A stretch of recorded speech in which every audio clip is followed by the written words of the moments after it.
Washington. I'm Harry Reasoner in New York. These are tonight's headlines. Arab hijackers kill more than 30 people at airports in Rome and Athens as they in an attempt to force Greece to free 2 jailed guerrillas. Secretary of State Kissinger flies to Lisbon for talks with Portuguese leaders after completing a tour of 7 nations in the Middle East. The first heavy snowstorm in the East this season disrupts transportation from Georgia to Maine, and the Supreme Court rules against class action suits to collect for damages to the environment. Howard? Reports tonight from Arnold Collins on the Arab guerrilla attack at Rome's Da Vinci airport. Jim Bennett on what Israel may have to bargain away for peace. Ann Kestner on the bountiful gas supply available for California skiers.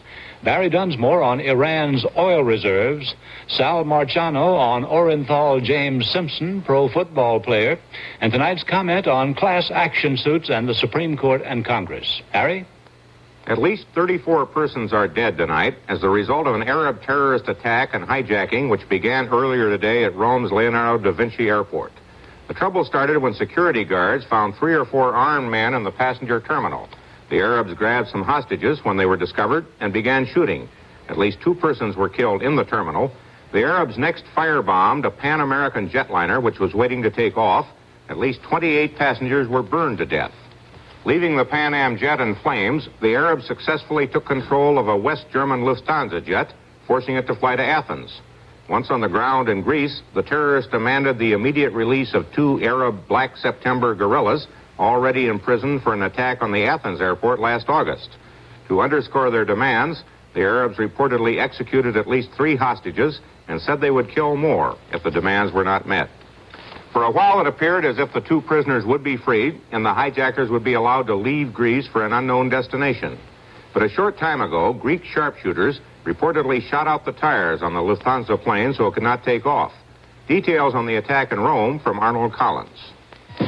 Rome Airport's security apparatus was taken completely by surprise by armed men who brandished submachine guns in the baggage check area and with hostages in tow shot their way out onto the tarmac. If they meant to hijack the Pan Am plane, they soon changed their minds.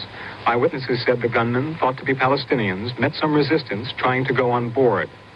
For some minutes, the airport was a place of bedlam and panic.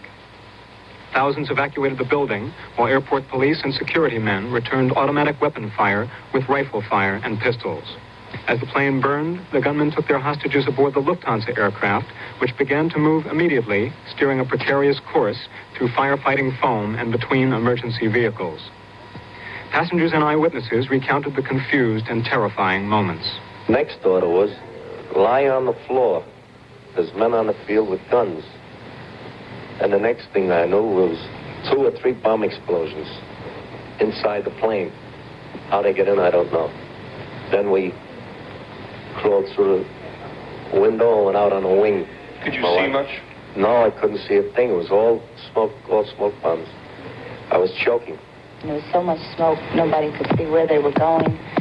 And we were trying to get out, and somebody said, you can't get out this way, go this way. Next thing I heard, somebody howling, come this way. As evening came, a coroner's detail finally removed the dead. At a Rome hospital and at Athens airport, the death toll was still mounting, making today's events among the most grim in the overseas war which springs from the Middle East. With the Geneva Peace Conference only days away, today's events gave tragic confirmation to fears that the Palestinian terrorists mean to be remembered at the peace table. This is Arnold Collins, ABC News, at Rome Airport. 2 of the men killed in the firebombing of the Pan American plane in Rome were Moroccan cabinet ministers. The Palestinian commando leadership in Beirut today denounced the hijacking and the bombing as contrary to the interests of the Palestinian people. A spokesman for the Palestinian Liberation Organization denied any responsibility for the attack.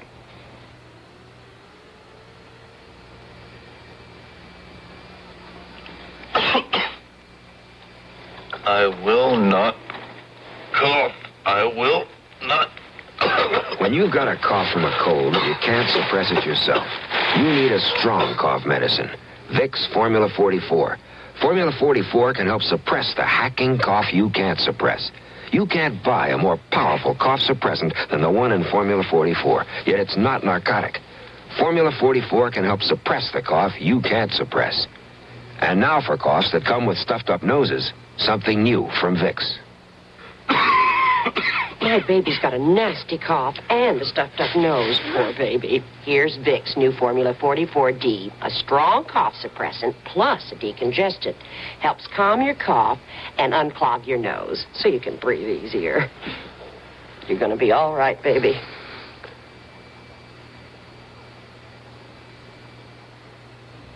Secretary of State Henry Kissinger ended his Middle East tour today and flew to Portugal. His final 2 days of talks with Israeli officials are said to have gone quite well. American officials traveling with Kissinger say the U.S. and Israel have moved closer in their understanding of the Middle East situation. But officials say there is still some disagreement on the tactics to be followed at the Geneva peace meeting when it begins on Friday. More on Kissinger's meetings from ABC's Herbert Kaplow. Except for the presence of a couple of note-takers, Prime Minister Mayer and Secretary Kissinger conferred alone for 3 hours last night. They met at the Prime Minister's office in Jerusalem. Among those arriving for the session was Defense Minister Moshe Dayan. Then, shortly after 9 o'clock this morning, the limousine carrying the American Secretary of State. While Kissinger was meeting with Israeli leaders, outside a woman believed to be the mother of an Israeli soldier held by the Syrians expressed her frustration, her grief, her anger. After the meeting, Kissinger indulged in a ritual perhaps partly political, but in his case more personal than for most distinguished visitors to Jerusalem. A visit to a memorial to the 6 million Jews murdered by the Nazis. Kissinger chose to keep this private, and no pictures were permitted. At the Tel Aviv airport, just before departing, Kissinger made a brief statement. We reached complete agreement about the procedures and terms of reference of the opening of the conference. We've been informed that if the other parties attend, that Israel will send a delegation to Geneva. We also agreed that the opening phase of the conference should deal with the problem of the separation of forces. We had a very full, very useful discussion about the problems and issues and principles involved in that topic. We reached agreement on the procedures and the terms of reference for the peace conference at Geneva. And my Prime Minister has asked me to attend that conference when it opens on Friday this week. This afternoon, Kissinger left Israel to fly to Lisbon, left the Middle East, where since Thursday he'd been to 7 nations, traveled thousands of miles, listened and explained in thousands of words, all the time searching for those minute clues as to where Arab and Israeli might get together. Herbert Kaplow, ABC News, with Secretary of State Kissinger. When the Israeli negotiators go to Geneva on Friday, they will have more on their minds than the prisoner of war problem. The Arabs are going to ask for Israeli withdrawal from most or all of the land captured by Israel in the 1967 and 1973 wars. To the Israelis, some of that land is not negotiable. ABC's Jim Bennett has a report. For Israel, the burning question is, how much can she give up and still preserve the security shield surrounding her borders? In the Sinai, Israel reportedly is prepared to withdraw her forces 10 kilometers back from the Suez Canal if the Egyptians will abandon their positions on the East Bank. This is at least a basis for bargaining with the Egyptians. But in the north, there are no negotiations taking place with the Syrians. Israeli forces still hold vast territory north of the Jordan River in the Golan Heights. Israeli troops once again sit atop the snow-covered slopes of Mount Hermon, all guns pointed at Syria. The problems in the Golan are perhaps even more perplexing than in the Sinai.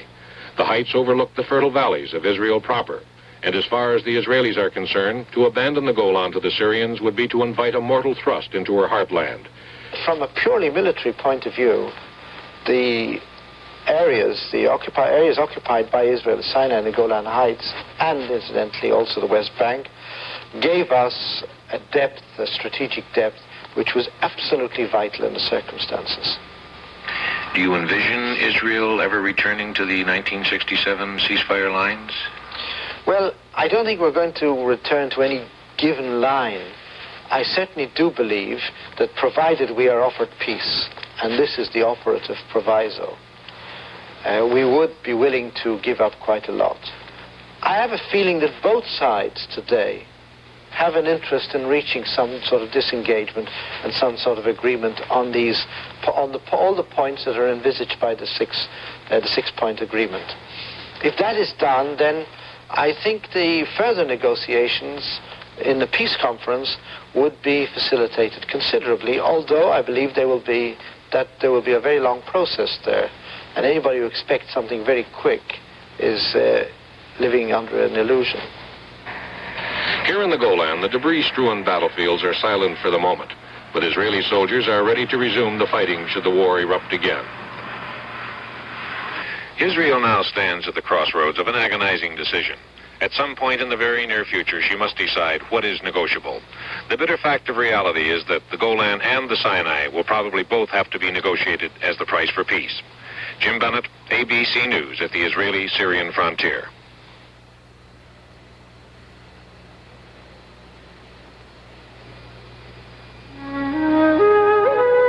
There are 3 stages in the life of an oil field.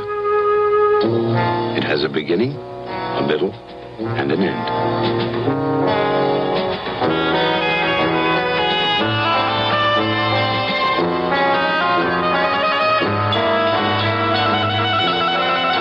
A field that's been fully developed will usually produce at its peak for a relatively few years and then decline by as much as 10% a year. And we're sorry to have to tell you that most oil fields in the U.S. today are past their prime. It takes nature millions of years to create an oil field. It takes man only 20 or 30 years to use it up. That's one of the reasons why there's a worldwide shortage of crude oil today. What's Mobil doing about it? Our crews are working 24 hours a day all over the world to bring you more oil. The government is spending around $50,000 a month for maintaining former Vice President Spiro Agnew's office and his staff. The General Accounting Office released a report on the funds spent to keep Agnew's office across Lafayette Park from the White House today, and it says that more than $89,000 was paid for Agnew's staff from October the 10th to December the 4th. Another $4,000 was used for mailing, office supplies, and moving expenses. The GAO says the question of whether the expenditures are appropriate depends on what the staff members are doing, and it doesn't know. Agnew is provided also with round-the-clock Secret Service protection. The first heavy winter storm of the year blanketed the middle Atlantic states and the Northeast with snow last night and today. The snowfall has caused traffic delays and school closings from Georgia up to Maine. Here in Washington, the nation's business was slowed but not stopped. ABC White House correspondent Tom Jarrell reports. 6 inches of snow is not much unless you haven't had any to speak of for 4 years. So when the winter storm blew into this city of monuments, it became a happening of monumental proportions. In the Congress, it took 40 minutes to get enough senators in for a quorum. The trouble, in part, was with automobile commuting. Government workers were given an extra 2 hours to get to work, then let off 2 hours early to get home. In this city of civil servants, many didn't get any further than their own neighborhoods, serving today behind the business end of a shovel. Most schools were closed by the storm, with the result that energy saved in the classrooms was expended on the slopes. At the nation's highest court, there was business as usual. At the city's most newsworthy court these days, there was nothing to report, except Judge John Sirica didn't make it in. One of the few men in town who doesn't have to commute, the president, was in the Oval Office early, meeting with Labor Secretary Brennan. Later, the president and Mrs. Nixon couldn't resist the temptation of posing on the grounds alongside a snowman. Someone suggested he be named Ziegler. The good humor even permeated the daily news briefing, where instead of Watergate, the hottest controversy was over how the president will travel to Florida after Christmas, by train or plane. The White House says only that it will be by a means to save the most energy. If so, after today, presidential travel by dog sled must be a viable option. Tom Jarrell, ABC News, Washington. Many ski resort operators have complained about the government's ban on Sunday gasoline sales because they fear it will hurt their weekend business. But in one West Coast area, the ban has not proved to be a problem for operators or skiers. Ann Kestner has a report. In Bishop, California, on the way to the High Sierra, gas stations ignored the president's request to stay closed on Sunday. The reason? Money, generated by thousands of skiers passing through on their way to the slopes. Bishop, with 9,500 residents, is the last major stop on the long drive from Los Angeles to the Mammoth Lake ski area. All but one of its gas stations were open on Sunday, and operators made no bones about the reasons. We stay open on weekends because we are a tourist town, 80%. What if you are absolutely ordered by the federal government to stay closed? Then it'll be a disaster to our community and our area and to the skiers of Los Angeles. Weekend skiers in the Mammoth Lakes area generally agreed they'll keep on skiing as long as there is enough gas to drive to the mountains. Do you feel guilty buying gas on Sundays? No, I don't. Why? Because, you work all week. On Sundays, you have to go somewhere. And it's the only time that we have to get a little enjoyment. So far, the energy crisis has not slowed business at ski resorts in California's High Sierra. There are enough gas stations open to make the 350-mile trip from Los Angeles any time of the day or night, 7 days a week. That's bad news for government energy advisors, but good news for skiers, especially on Sundays. Ann Kessner, ABC News, Mammoth Lakes, California.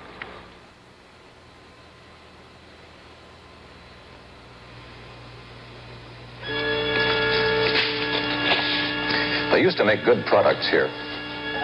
No more. Poor productivity has put plants like this out of business. And hundreds of skilled men and women have lost their jobs. At United States Steel, we're concerned because opportunities for jobs have been lost this same way in many industries, including our own. How do we meet this challenge? We must find ways to become more productive, more competitive. That calls for many things, including new plants and new equipment, like this continuous caster at U.S. Steel's Gary Works. It combines several operations in making steel. But we need more than that. We need a new spirit, a determination to do the job right. Think about it. Could you be more productive? Our people are trying. At United States Steel, we're involved. No headache seems small when it's yours. That's why the difference between Bufferin and plain aspirin can be important. This illustrates that by the time most of Bufferin is going to your headache, most of plain aspirin is still in your stomach. And with Bufferin, there's less chance of stomach upset, too. The difference can be important. Bufferin. Faster to your headache, better for your stomach.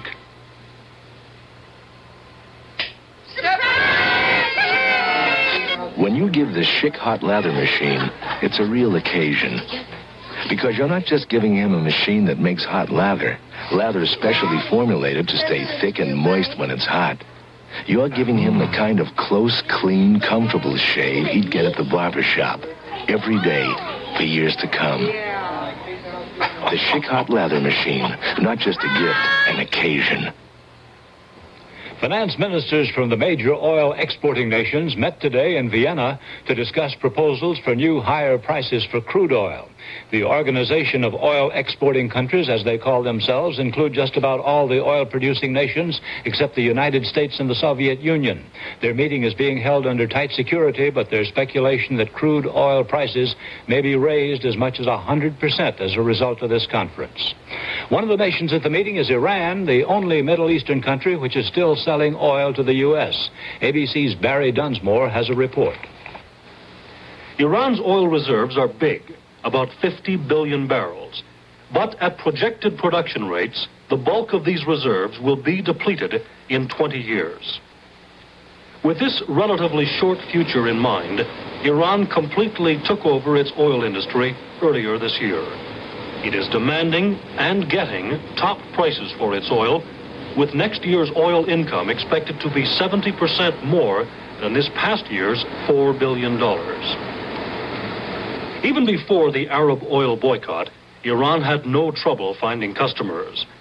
Here at the huge facilities of Harg Island, tankers from around the world guzzle in oil at voracious rates. This is the largest oil exporting port in the world, where supertankers of more than 1/2 million tons can be accommodated. Japan is Iran's biggest customer. Western Europe follows. Israel and South Africa get what, for them, are important amounts. Although American companies are very active in Iranian oil and industry, the U.S. actually has been buying only about 4% of Iran's oil exports. The bulk of present and future production of crude is already committed, and it's fortunate for those who hold contracts that Muslim but non-Arab Iran is strongly opposed to the oil boycott. It would certainly be convenient if Iran could fill the gap created by the Arab oil boycott. But even as the second largest Middle East oil producer, Iran does not have that capacity. And the best hope for an easing of the oil shortage is still an Arab-Israeli settlement. Barry Dunsmore, ABC News, on the Iranian island of Karg on the Persian Gulf. You know something? Warm cleans better than cold, and I can prove it. I clean this side of my face with Warm and Creamy Warm Facial Cleanser, and this side with Cold Cream. Now look. The cold cream leaves more dirt and makeup behind. Proof that Warm and Creamy gets your face cleaner. Warm and Creamy Cleanser and Moisturizer from Schick. Warm not only works better, it feels better, too. Warm and Creamy, a great gift idea from Schick. And this case is clearly a matter of... I object, Your Honor. I object. Counsel's statement is irrelevant. Henry's really getting static today, even from a sore throat with his cold. Lucky Henry's got faster-acting Listerine lozenges with new cooling action. Testing shows their new improved formula gives people a feeling of relief fast. And their medically proven anesthetic keeps on relieving pain. New Listerine lozenges in regular and lemon mint turn off the static of a sore throat fast. This is an open and shut case, Lieutenant. It's guilty. I wish I could turn off my learned opponent that fast. No matter how much rhetoric. In other news, the Supreme Court ruled today that environmental groups may not file class action suits in federal court to collect for damages to the environment unless each complaining party can prove at least $10,000 in damages. That effectively cuts off suits by environmental groups since damage to the environment is so difficult to prove. Allegheny Airlines announced today that it will lay off nearly 2,000 of its 8,000 employees because of the fuel shortage. For the same reason, the airline plans to take 36 of its 580 planes out of service. Similar cutbacks have been announced by United, Eastern, Pan American, and Frontier Airlines. An Iberian Airlines DC-10 jetliner carrying 167 passengers and crew from Madrid crash-landed in fog at Boston's Logan Airport this afternoon. 6 people were injured, apparently none seriously. O.J. Simpson, who said he would do it, did do it yesterday, setting an all-time rushing record in professional football. Trampling over the New York Jets for the Buffalo Bills, O.J. cinched his standing as one of the greatest running backs ever.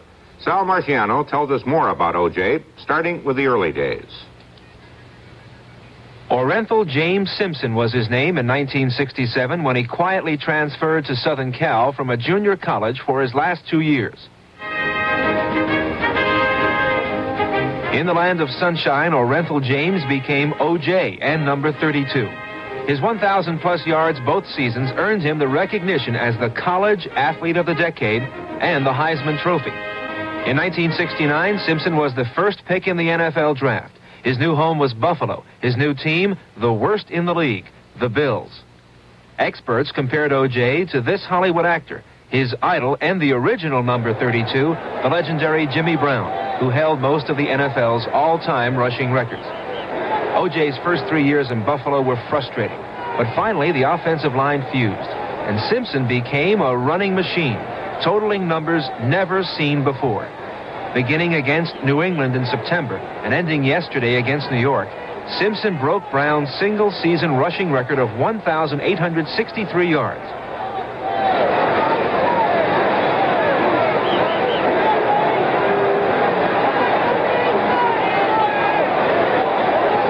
So close, Simpson spent a restless week. Because this week has been really tough, because I had a lot of trouble keeping it off my mind this week. Even last night in bed, I had a lot of trouble keeping it off my mind.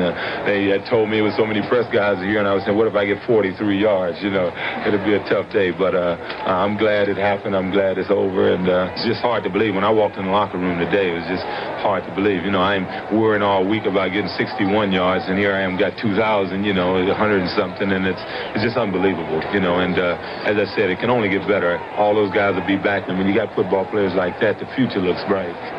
When Simpson was 13, he met his idol Jimmy Brown in a California ice cream parlor, and like any cocky kid, told him he would someday break all of his records.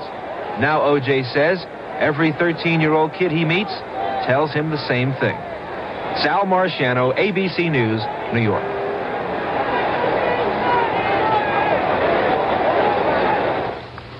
Stock prices dropped again today in relatively light trading. On the New York Stock Exchange, the Dow Jones Industrial Average closed down about 4.5 points. Standard & Poor's average was down 0.54. The American Stock Exchange Index dropped 1.38. Howard will have tonight's comment in a moment. Can't eat lunch, he said. Sinus headache, really wicked. So I went to the store and asked, what's number one for sinus headache? Sinutab, he said. People buy more Sinutab than any other sinus headache remedy. Clinical evidence shows, he said, when needed, Sinutab helps relieve congestion, pressure, pain. It's the one doctors recommend most. What's for dessert? It really works. Sinutab, number one for sinus headache. Ellie Mae said she was going to get me a saddlebag for Christmas. I said, Ellie Mae, I already got me a saddlebag. Turns out she was talking about this El Producto saddlebag. Looky, there's Panatellas, Altas, Durangos, Blunts, 25 in all, and every one of them mild. You got a gal? Tell her to get you some great tasting El Productos for Christmas. Find out if she really likes you. El Producto mildness. Look for it in this festive assortment of holiday packages. Next to civil rights legislation, the healthiest social development of recent years has been the growth of grassroots consumer organizations, of which Nader's Raiders and John Gardner's Common Cause are merely the best known. Occasionally they're a nuisance, but generally they are the public's stalwart defenders in a nation of ever bigger corporations, ever more able to force their wills and prices on us, and by campaign contributions on the government. The chief legal weapon of these consumer organizations is class action legal suits. Instead of every aggrieved citizen expending his savings to sue for redress, they sue in behalf of all the aggrieved to get rulings protecting all. Well, the Supreme Court's decision today barring such a class action suit on behalf of 200 citizens against a pulp mill that is pouring sludge into Lake Champlain badly weakens that weapon. It is, quite bluntly put, a blow against the public for wealth and power. Just what we don't need more of in the year of Watergate, the scandal of wealth and power. The court based its ruling on a federal law. Well, that's an opportunity for a Congress which claims to be shocked by Watergate and a president who needs to use every means of putting a distance between him and such practices. Let them change the law and give back to the little man the power to protect himself against the corporation. Harry? Thank you, Howard. That's tonight's news and a comment. I'm Harry Reasoner. Good night. This has been a presentation of ABC News. The Rookies search for a missing teenager tonight at 8, 7 Central. Right afterwards, watch the Liberty Bowl Championship. North Carolina State battles Kansas, which is spearheaded by the nation's #1 college quarterback, David James. It's great football tonight on ABC. And Tuesdays are money-saving days at Kentucky Fried Chicken. Every Monday and Tuesday, get the Colonel's Big Family Dinner Pack for $4.44. 10 pieces of finger-licking good Kentucky Fried Chicken, pints of potatoes and coleslaw, a half pint of gravy, and 6 hot rolls. Plenty of delicious and nutritious food for a family of 4. Normally a $5.29 value, just $4.44 on Mondays and Tuesdays at most Kentucky Fried Chicken locations in this area. Visit the Colonel today. You'll love what he cooks. This is the powerhouse of the Mid-South, WNGE2, Nashville, Tennessee, a television service of the General Electric Broadcasting Company. Dateline today, the 5:30 report with Bob Bell, Joe Toy.